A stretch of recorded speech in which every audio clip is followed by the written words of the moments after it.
एक मुलाकात ऐसी शख्सियतों के साथ जिन्होंने दिया है अपने जीवन को एक नया मुकाम। रूबरू कराएंगे ऐसी कुछ हस्तियों के साथ एक खास शख्सियत के साथ मुलाकात जयदेव पटेल के साथ नंबर 1 इंडिया न्यूज पर रात। नमस्कार दोस्तों, मैं जयदेव पटेल, आपका एक बार फिर स्वागत है एक खास शख्सियत के साथ मुलाकात प्रोग्राम में। आज हम बात करेंगे सुप्रीम कोर्ट ने वैक्सीन को लेकर और डिजिटल इंडिया पर केंद्र सरकार को फटकारते हुए कहा है कि आप डिजिटल इंडिया कहते रहते हैं लेकिन जमीन हकीकत से वाकिफ नहीं है। कोविड-19 वैक्सीन लगवाने के लिए कोविन वेबसाइट पर अनिवार्य रूप से पंजीकरण पर सवाल उठाते हुए justice D Y Chandrachud, justice L Nageswara Rao और जस्टिस एस रविंद्र भट्ट की पीठ ने केंद्र सरकार से कहा कि वैक्सीन के लिए सभी को कोविन पर पंजीकरण करना होता है। क्या ग्रामीण क्षेत्रों के लोगों के लिए इस ऐप पर पंजीकरण शुरू करना वास्तविक रूप से संभव है? आप उनसे ऐसा करने की उम्मीद कैसे करते हैं? इसी पर आज का अहम सवाल है कि वैक्सीन की कमी कैसे पूरी होगी और ऑक्सीजन की तरह वैक्सीन भी न्यायालय के जरिए ही मिलेगी। इस चर्चा पर बात करने के लिए हमारे साथ मेहमानों का एक खास पैनल जुड़ गया, जिसे आप देख पा रहे हैं। सुप्रीम कोर्ट के अधिवक्ता संजय के चड्ढा, सुप्रीम कोर्ट के द्वारा बनाए गए टास्क फोर्स के सदस्य डॉक्टर बप्ताज विश्वास, दिल्ली वैक्सीन सलाहकार समिति के सदस्य समीर पाटिल। आप सभी लोगों का बहुत बहुत स्वागत है आज के हमारे प्रोग्राम में। संजय के चड्ढा जी, मैं आपसे शुरुआत करता हूँ। सुप्रीम कोर्ट ने केंद्र सरकार को फटकार लगाते हुए बहुत कड़े सवाल पूछे हैं। न्यायालय की तरफ से सवाल जो पूछे गए वो क्या सवाल है और इसके क्या मायने हैं? देखिए, सबसे जो बड़ी सवाल आज हुई जयदेव भाई, वो था कि क्या केंद्र सरकार की कोई वैक्सीनेशन की कोई पॉलिसी है? क्या है प्लान वैक्सीनेशन का? हम सब जानते हैं कि वैक्सीनेशन एक अमृत है और वो अमृत सबको पिलाना है, पूरे देश के हर नागरिक को देना है, ये सबको मालूम है। और यही एक तोड़ है इस बीमारी का, जैसा कि सब योग्य लोगों ने बताया। क्या हम लोग ये करना कि तमाम जो राज्य हैं, दिल्ली, हरियाणा, पंजाब, इन्होंने इवन म्युनिसिपैलिटीज ने, बीएमसी ने ग्लोबल टेंडरिंग के को अडॉप्ट कर रहे हैं। कैसे प्रिक्योर करना है? कोई नोडल एजेंसी होगी वो प्रिक्योर करे। कई ऑर्गेनाइजेशंस ने इन प्रदेशों को मना कर दिया। इसके अलावा जैसे आपने उठाया सवाल कि डिजिटल डिवाइड हो गया, क्या जो रूरल इंडिया है और अर्बन इंडिया है, उसमें जो डिवाइड है, कैसे क्या सारे लोग सक्षम हैं? ये सवाल पूछा। उन्होंने एक एग्जाम्पल दिया। उन्होंने कहा कि क्या हम कोई झारखंड का मजदूर है, ये सुप्रीम कोर्ट ने एग्जाम्पल दिया, और वो राजस्थान में काम कर रहा है, क्या वो राजस्थान में ही वैक्सीनेशन करवा सकता है? क्योंकि उसका आधार झारखंड का है, तो उसको आधार के आधार पर झारखंड में वैक्सीनेशन करवाना होगा। क्या पॉलिसी है? हर आदमी अपने प्राइवेट हॉस्पिटल के लिए अलग रेट है, राज्य सरकारों के लिए अलग रेट है, केंद्र सरकार के लिए अलग है रेट। दोहरी मूल्य प्रणाली क्यों अपनाई जा रही है?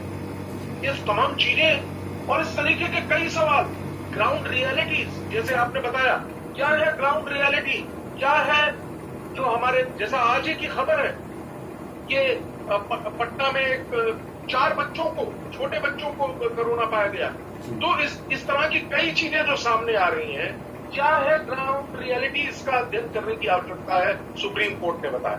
और मैं एक बात यहाँ पे और बताना चाहूंगा, उससे अपनी बात को समाप्त करूंगा कि तुषार मेहता जी ने, जो कि हमारे सॉलिसिटर जनरल, उन्होंने कहा कि ये एक एडमिनिस्ट्रेटिव मामला है, हम इसमें कार्य कर रहे हैं। सुप्रीम कोर्ट ने बहुत तल्खी अंदाज में कहा कि बिल्कुल सही बात है, आप काम कर रहे हैं, हम उसमें इंटरफेरेंस भी नहीं कर रहे हैं, लेकिन हमारा अधिकार है जानने का कि आप क्या काम कर रहे हैं, क्या पॉलिसी है, क्या नेशनल कोई एक पॉलिसी नहीं होनी चाहिए वैक्सीनेशन की? ये सवाल किया और इस पर केंद्र सरकार की ओर से समय लिया गया है, 2 वीक का समय लिया गया और यह आश्वस्त किया गया है कि विदिन 2 वीक्स जो है केंद्र सरकार एक पॉलिसी, परिपक्व पॉलिसी, मजबूत पॉलिसी बना के सुप्रीम कोर्ट के सामने पेश करेगी। जी डॉक्टर बप्ताज विश्वास जी, ऑक्सीजन प्रबंधन के लिए सुप्रीम कोर्ट ने टास्क फोर्स का गठन किया और उसके बाद कहीं ना कहीं जो किल्लत थी ऑक्सीजन की लेकर के, वो सही होती हुई नजर आ रही है। तो क्या आपको लगता है कि वैक्सीनेशन को लेकर भी अब सुप्रीम कोर्ट को ऐसा ही कोई कदम उठाना चाहिए? देखिए, सुप्रीम कोर्ट ने कुछ एब्सोल्युटली क्लियर टर्म्स और रेफरेंस दे दिया, ये इशू पे काम करना है। तो टास्क फोर्स जो गठित हुआ उसमें 10 मेडिकल एक्सपर्ट्स हैं, उसमें हेल्थ सेक्रेटरी है और हमारे कैबिनेट सेक्रेटरी साहब है। तो हमारे जो 10 एक्सपर्ट्स हैं, they are different areas of clinical field, they are all experience person, senior level person, और this is a joint issue, single brain may not give all ideas, so all 10 people, 10 experts, and other 2 from government, हमारे cabinet secretary साहब, health secretary. So we are discussing, आप यदि terms of reference देखोगे, first 5 terms of reference are regarding oxygen. तो हमारा supreme court में we are recommending body, supreme court में कहा कि हमको तुरंत काम शुरू करना है। We started working immediately. जो सामने आया उसमें कुछ ऐसा तो था जिसको तुरंत सॉल्व कर सकते हैं, immediate. There are couple of point which are short term, there are some long term. अब आप सवाल पूछते हुए लॉन्ग टर्म क्यों सुनते हैं? क्योंकि ये जो कोरोना है, पहले तो आपने देखा ना, पहला वेव हुआ, तो उसके बाद जो सेकेंड वेव आया उसको हम अच्छी तरह झेलने के लिए प्रिपेयर्डनेस चाहिए। तो सिमिलरली एक्सपर्ट्स आर सेइंग, आप लोग सब लोग जानते हो कि थर्ड वेव आने का चांसेस है। यदि नहीं आया तो ठीक है, यदि आ गया उसमें ये भी कहा जा रहा है कि फर्स्ट वेव सेकेंड में जितने बच्चे अफेक्टेड हुए, प्रोबेबली नेक्स्ट वेव में बच्चे ज्यादा अफेक्ट होने का चांस रहेगा। तो हमको प्रिपेयर्डनेस होना, प्रिपेयर्डनेस के लिए अच्छी तरह प्रिपेयर होने के लिए हमको अच्छी तरह गाइडलाइन बनाना है, तो रिकमेंडेशन बनाना है, और वो रिकमेंड सुप्रीम कोर्ट को भेजना है और इम्प्लीमेंट होना है। So we are working hard on this. This is one area what we have started. मैंने इसका आपको इंट्रोडक्शन किया regarding oxygen. Similarly, vaccine is another important part. जब तक वैक्सीन नहीं था तो हम कैसे फाइट करते? फाइटिंग का तो वेपन है नहीं। आपको एक शेर भगा रहा है, आप जाके छुप रहे हो। This we must do. शेर पे खाना जरूर नहीं जाएंगे, इसलिए सोशल डिस्टेंसिंग, मास्किंग है, छुपना है जरूर छुपेंगे, लेकिन हमारे हाथ तो वेपन चाहिए वायरस से फाइट करने के लिए, and that is vaccine, that will give us protection. तो वैक्सीन, ये बीमारी हमारा 15 महीना का एक्सपीरियंस है, ये वैक्सीन तो दुनिया में कहीं बना हुआ नहीं था। तो out of couple of countries जिसने वैक्सीन बनाया, वी आर प्राउड कि इंडिया में भी तो वैक्सीन बन चुका है। अब वैक्सीन बनाने का जो कैपेसिटी है, उसका डिस्ट्रीब्यूशन सिस्टम है, कई जगह पहुंचा रहा है, तो फिर पॉपुलेशन को स्टडी करना, इसको पहले देना है। जैसे जो सीनियर है 60 के ऊपर, जिसका और सारा बीमारी है, डायबिटीज और किडनी डिजीज, वो ज्यादा इफेक्ट होने के चांसेस है। तो एपिडेमियोलॉजिकली मेडिकल साइंस के पॉइंट ऑफ व्यू से जिसको लगा कि जिस पॉपुलेशन को पहले देना है, जैसे health worker, front line worker, वो ज्यादा एक्सपोज हो रहे हैं, इसलिए जिसको पहले देना था वैसे सीक्वेंसिंग हुआ। धीरे धीरे ये लार्ज अमाउंट ऑफ पॉपुलेशन को वैक्सीनेट करना है, because it is big country, 135-40 crore. अब यूरोप जोड़ोगे, अमेरिका जोड़ोगे, ब्राजील जोड़ोगे, उससे ज्यादा इंडिया का पॉपुलेशन है, इसलिए इतना बड़ा आबादी को वैक्सीनेट करना इज अ मेजर चैलेंज। तो जो काम हो रहा है, ऑलरेडी शुरू हुआ, उसको किस तरह से और अच्छी तरह लिया जाए, ज्यादा पॉपुलेशन वैक्सीनेट हो जाए, इंक्लूडिंग चिल्ड्रन, सो दैट जब ये बीमारी आगे और आने का चांस रहेगा थर्ड वेव, तब तक हमारा प्रिपेयर्डनेस हो जाए कि लोग इस बीमारी के फाइट करने के लिए अपना बॉडी रेजिस्टेंस, इम्यूनिटी बन जाए अच्छी तरह से। इसलिए जो हमने सोचा, चर्चा किया, और we are working on this dynamic process. ये जो वैक्सीन वाला जो सवाल है, मेडिसिन का सवाल है, ऑक्सीजन का पहले ही हमने चर्चा किया, ये जितना सारा चीज है ये सब डायनेमिक है, कुछ तो तुरंत करना है, कुछ थोड़ी से शॉर्ट में करना है, कुछ लॉन्ग टर्म में करना है। We are working on this and will be suggesting, we have started क्या क्या करना है। तो कॉमन मैन के लिए आप लोग खुद ही जानते हो, ऑलरेडी पॉपुलराइज है। एक बात मैं तो पहले बोलता हूँ कि वैक्सीनेट सबको करना है। जो गलत फहमी है कि वैक्सीनेशन से प्रॉब्लम होता है, उसको हटाना है। एवरीबडी मस्ट बी वैक्सीनेटेड, जैसे जैसे बारी आएगा वैक्सीन जरूर लेना है।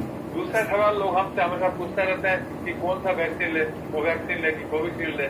जवाब तो ये है, जो वैक्सीन आपको उपलब्ध हो वही वैक्सीन आपको लेना है।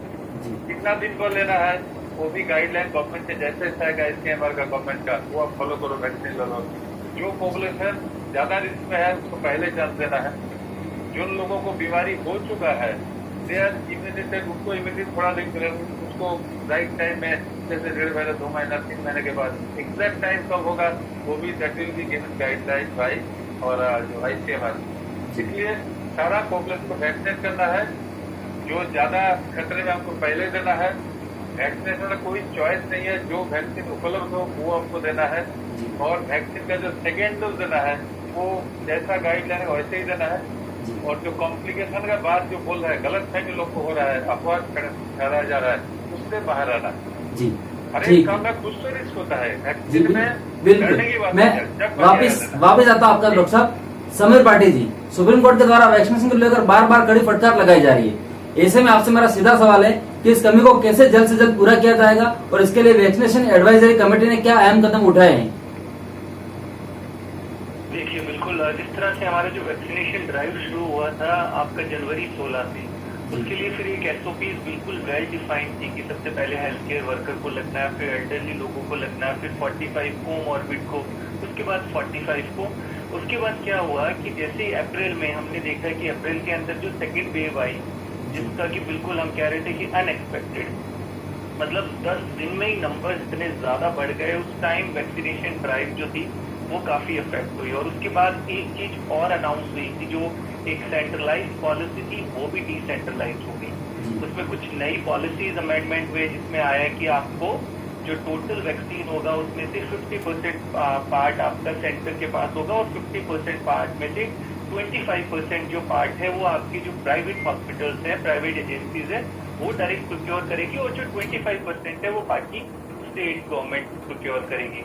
तो जो स्टेट गवर्नमेंट ने प्रोक्योर करना था 25% वो कुछ हुआ है, बट जो प्राइवेट सेक्टर्स को प्रोक्योर करना था वो अभी काफी हद तक मिस है, क्योंकि उसमें बहुत सारी चीजें क्या हुआ कि जो वैक्सीनेशन सेंटर्स थे, अब इसको समझने की कोशिश करना है कि जो प्राइवेट वाले जितने भी हॉस्पिटल्स थे वो सब कोविड सेंटर्स में कन्वर्ट हो गए। गवर्नमेंट के भी कुछ बड़े सेंटर्स थे वो कोविड सेंटर में कन्वर्ट हो गए। जिस तरह से उसके बाद जैसे जैसे आपका जो है ये कम होना शुरू हुआ, इन्फेक्शन रेट, पॉजिटिविटी रेट, लोगों ने जैसे अप्रोच करना शुरू किया, तो वैक्सीनेशन साइड से सारी चीज हो गई। इसको तो बिल्कुल भी हम अंडरस्टैंड कर रहे हैं कि SOPs वेल डिफाइंड नहीं है और SOPs रोज चेंज हो रही है और SOPs पे डायनामिक होनी जरूरी है, क्योंकि अभी हमने देखा है कि इसमें बहुत सारी नई नई तरह की गाइडलाइंस आ रही है, मतलब यूनिवर्सली गाइडलाइंस इसके अंदर चेंज हो रही है। जैसे कि अभी बात की जो पैनलिस्ट ने भी बताया कि इसमें हम देख रहे हैं कि अभी हमारी जो कोविशील्ड वैक्सीन है जो सबसे ज्यादा लगी है, कि अगर मैं बात करूं कि हमारी जो 22 करोड़ के करीब जो वैक्सीनेशन हो चुका है उसमें मैक्सिमम कोविशील्ड है। कोविशील्ड के लिए जो गाइडलाइंस आई है कि उसमें जो अब आपका डोज का जो गैप है वो बढ़ गया है। हाँ, उसके बढ़ने के पीछे भी साइंटिफिक रीजन है, क्योंकि वो खुद हमने देखा काफी ग्रुप्स के अंदर इस तरह की स्टडी हुई है जिसके अंदर पाया गया है कि आप अगर वो डोज का गैप बढ़ाते हैं तो डेफिनेटली आपकी एंटीबॉडीज इंक्रीज होती है और वैक्सीन की एफिकेसी बढ़ती है। तो वो बात बिल्कुल करेक्ट है कि ठीक है। दूसरा भी SOPs में फिर अमेंडमेंट हुआ है जिसमें आया है कि जिनको जो नेचुरली इन्फेक्ट हो गए हैं उनके लिए जो सेकेंड डोज ऑफ वैक्सीन है उसके लिए गैप बढ़ा दिया गया। वो भी बिल्कुल ठीक है, क्योंकि वो भी हमने देखा है जो नेचुरल इम्यूनिटी है वो रहती है काफी लोगों की। हमने भी बहुत सारे ग्रुप पे इस तरह से स्टडी की है कि जो फर्स्ट वेव में इन्फेक्ट हुए थे, सेकेंड वेव में इन्फेक्ट हुए थे, बहुत हद तक, मतलब दिल्ली की अगर मैं बात करूं तो दिल्ली में तो खैर 3 वेव्स आ चुकी हैं। जुलाई के अंदर पहला पीक आया, फिर सितंबर में आया, उसके बाद दिसंबर में भी अलग से पीक आया। उसमें जितने लोग इन्फेक्ट हुए थे काफी हद तक हमने देखा कि उनमें बहुत ज्यादा री इन्फेक्शन नहीं था। कुछ लोग हुए बट उनके अंदर माइल्ड आया, बट बहुत ज्यादा हद तक इस बार बिल्कुल फ्रेश केसेस थे। तो जो नेचुरल हमारा इम्यूनिटी है, क्योंकि अब काफी सारी रिसर्च आ रही है, कल एम्स के डॉक्टर ने भी पूरा अपना जो वहाँ के सीनियर एपिडेमियोलॉजिस्ट है उन्होंने पूरा अपना डेटा दिया है इसके ऊपर कि नेचुरल इम्यूनिटी हमारी लॉन्ग लास्टिंग है, 9 मंथ तक का उन्होंने बोला है काफी हद तक। तो इसके बाद फिर से SOP चेंज होगी और अब बहुत सारी वैक्सीन जिनको अप्रूवल मिल रहा है वो हमारे पास आने वाली है। कोविशील्ड ने तो अपनी प्रोटेक्शन पहले से बढ़ाई रखी थी और कोविशील्ड की अभी 10 करोड़ के डोजेज जिस तरह से सीरम इंस्टीट्यूट ने बताया है कि वो आपकी आने वाली है। कोवैक्सीन को लेकर चैलेंज है, क्योंकि कोवैक्सीन का जो प्रोसेस है वो बड़ा है, जो प्रोटेक्शन का टाइम है उसका काफी बड़ा है, 120 दिन। जिस तरह से कंपनी ने बताया कि उनको लगते हैं 120 दिन बनाने में, मतलब जो उनका मार्च का बैच था वो अब जून तक मिलेगा। और दूसरा, अब कोवैक्सीन ने जो अपने टेक्नोलॉजी ट्रांसफर बाकी और दूसरी कंपनीज को दिए हैं, तो इसका प्रोटेक्शन अब बढ़ना शुरू होगा। और जैसे अभी पैनलिस्ट ने बताया भी कि बच्चों के लिए और थर्ड वेव की जो बात की, तो बच्चों के लिए भी जो अप्रूवल आपको कोवैक्सीन को मिला है उसका भी हम समझ रहे हैं कि लगभग 3 महीने लग जाएंगे हमें उस वैक्सीन को भी आने में। बच्चों के लिए थोड़ा सा और पॉलिसी में अमेंडमेंट कराने की जरूरत है, क्योंकि हमारी ज्यादातर जो सीरो सर्वे हुआ था, पहले की भी बात करें, जनवरी में भी हुआ था और पिछले साल भी सीरो सर्वे में पता लगा था कि दिल्ली की आधी से ज्यादा जनता इन्फेक्ट हो चुकी है। और मुंबई के अंदर भी देखें तो जो हमारा अर्बन एरिया था और जो हमारा रूरल एरिया था, उसमें अब की बार देखें तो जो हमारा रूरल एरिया था वहाँ का या जो क्लस्टर थे उनमें जो है इन्फेक्शन इस पर कम मिला है, मुंबई में अर्बन में मिला है। वही सीरो सर्वे के अंदर आया था कि ऑलरेडी आपका जो रूरल एरिया है और जो झुग्गियां वगैरह थी आपका, वहां पर जो है इन्फेक्शन रेट इस बार नहीं था, क्योंकि ऑलरेडी वो पिछले वेव में इन्फेक्ट हो चुके थे। तो कई बार ये सब चीजों को देख के पॉलिसीज अमेंडमेंट होती है। बच्चों में सीरो सर्वे किया जा सकता है, क्योंकि बच्चे हमारा भी प्रायोरिटी है 3rd ग्रुप के लिए, बट बच्चों में भी जिस तरह से माना जा रहा है कि काफी ज्यादा उनमें भी अराउंड 50-60% तक इन्फेक्ट होकर रिकवर हो चुके हैं, क्योंकि बच्चे या तो माइल्ड सिम्टोमेटिक होते हैं या एसिम्टोमेटिक होते हैं, ज्यादातर अभी तक यही देखा गया है जिस तरह से। बट फिर भी मैं समझता हूँ कि बच्चों को अभी प्रायोरिटी देनी जरूरी है, जिस तरह से और वल्नरेबल ग्रुप है कि उनका एक सीरो सर्वे हो जाए।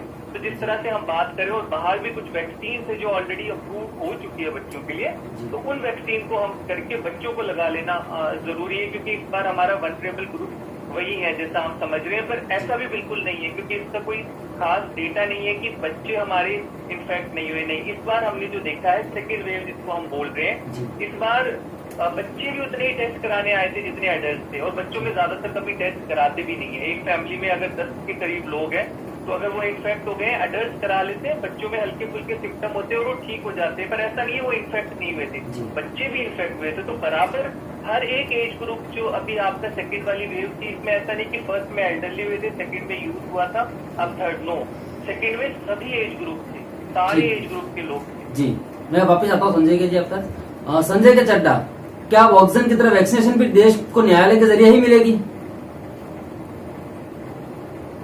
देखिए, ऐसा नहीं होना चाहिए। अगर ऐसा होता है तो वो भी कोई गलती नहीं है, मेरा मानना ये है। लेकिन एक बार फिर से हमको ये कहना पड़ेगा, अगर न्यायालयों को फोर्स करके वैक्सीनेशन का कार्यक्रम किया जाएगा तो पुनः हम इस चीज की पुनरावृत्ति करेंगे कि हमारी सरकारें सही ढंग से फंक्शन नहीं कर रही हैं, और हम लोग जैसे कि गवर्न होते हैं रूल ऑफ लॉ से, system of checks and balances से, उसी के तहत जो एक्सरसाइज करेगा न्यायालय, चाहे वो हाई कोर्ट हो या सुप्रीम कोर्ट हो, अगर जो सरकारें हैं वो नहीं अपना जजमेंट कर पाएंगी, निर्णय नहीं ले पाएंगी और कार्यप्रणालियां नहीं बना पाएंगी, तो निश्चित तौर पे सुप्रीम कोर्ट को जंप करना पड़ेगा और सुप्रीम कोर्ट को ये बताना पड़ेगा कि क्या करना है, क्या पॉलिसी करनी चाहिए। जैसे कि आज हुआ, आज हमारे जो सॉलिसिटर जनरल उन्होंने कहा कि हम ये एडमिनिस्ट्रेटिव वर्क है और आप हमें कर दें। सुप्रीम कोर्ट ने कहा हम आपके यहाँ बिल्कुल दखलंदाजी नहीं करेंगे, लेकिन हमें ये देखने का, हमें चेक करने का पूरा अधिकार है कि आप सही कार्य कर रहे हैं कि नहीं। जो जमीनी हकीकत है, ग्राउंड रियलिटी जो है, उसके आधार पे काम करना है, ये सुप्रीम कोर्ट ने कहा। सुप्रीम कोर्ट ने कहा कि हम उस पॉलिसी का अवलोकन तो कर सकते हैं, हम आपको सजेशंस तो दे सकते हैं।